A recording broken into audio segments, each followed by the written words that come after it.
వీఐపీలు ఎవరు అరెస్టు కాలేదు, పెద్దగా నాయకులెవరూ రిమాండ్లో లేరు. అయినా రాజకీయ పార్టీలు ఆ జైలుకు క్యూ కడుతున్నాయి. పరామర్శలతో పాటు పోటీలు పడి మద్దతు ప్రకటిస్తున్నాయి. అంత క్రేజ్ ఉన్నవాళ్ళు అసలు అక్కడ ఎవరున్నారు? నేతలు ఎందుకు అక్కడ క్యూ కడుతున్నారు?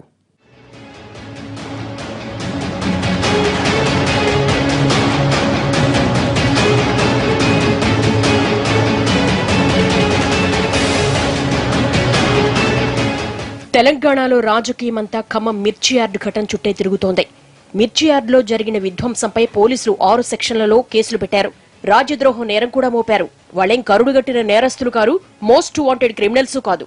ప్రభుత్వం దృష్టిలో వాళ్ళు నేరస్తులైనా రైతులు, ప్రతిపక్షాలు మాత్రం ఆ కేసుల్లో నిందితుల్ని హీరోలుగా చూస్తున్నారు. పనిగట్టుకుని వెళ్లి పరామర్శిస్తున్నారు.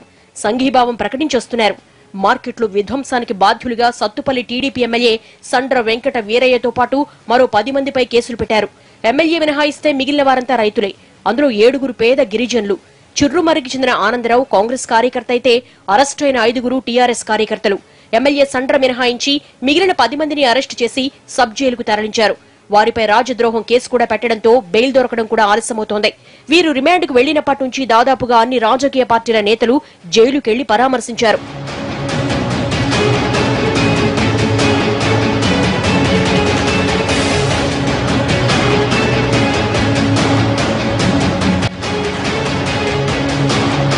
సీఎల్పీ నేత Jana Reddy, TPCC working president Mallu Bhatti Vikramarka, TTDP నేతలు రేవంత్ రెడ్డి, సీతక్క, వేం నరేందర్ రెడ్డి, బీజేపీ శాసనసభాపక్ష నేత కిషన్ రెడ్డి, వామపక్ష న్యూ డెమోక్రసీ నేతలు సైతం జైలుకు వెళ్లి రైతుల్ని పరామర్శించారు.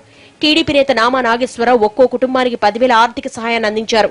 మార్కెట్పై దాడి కేసులో నిందితులుగా ఉన్న వారిలో టీఆర్ఎస్ కార్యకర్తలున్నా బెయిల్ పిటిషన్లు దాఖలు చేయడంలో కాంగ్రెస్, టీడీపీ, వామపక్ష నేతలే కీలకంగా వ్యవహరిస్తున్నారు. జైల్లో ఉన్న వారి కుటుంబాలను కూడా ప్రతిపక్ష పార్టీల నేతలు పరామర్శించారు. మొత్తానికి దాడి ఘటనలో అరెస్టైన వారు అందరి దృష్టిలో పడ్డారు. మొదట్లో తీవ్ర స్థాయిలో వ్యాఖ్యలు చేసిన అధికార పార్టీ నేతలు ఈ పరిస్థితిని చూసి ప్రస్తుతం మౌనం వహిస్తున్నారు. మరింత మందిపై కేసులు పెట్టాలని పోలీస్ శాఖ భావించినా వ్యతిరేకత పెరుగుతూ ఉండడంతో తాత్కాలికంగా వెనక్కు తగ్గినట్లే కనిపిస్తోంది. ఇప్పటికే రాజకీయ రంగు పులుముకున్న ఖమ్మం మార్కెట్ సంఘటన కేసుల్లో ఇరుక్కున్న వారు బయటకొచ్చేదాకా నాయకులకు చేతి నిండా పని కల్పించేలా కనిపిస్తోంది.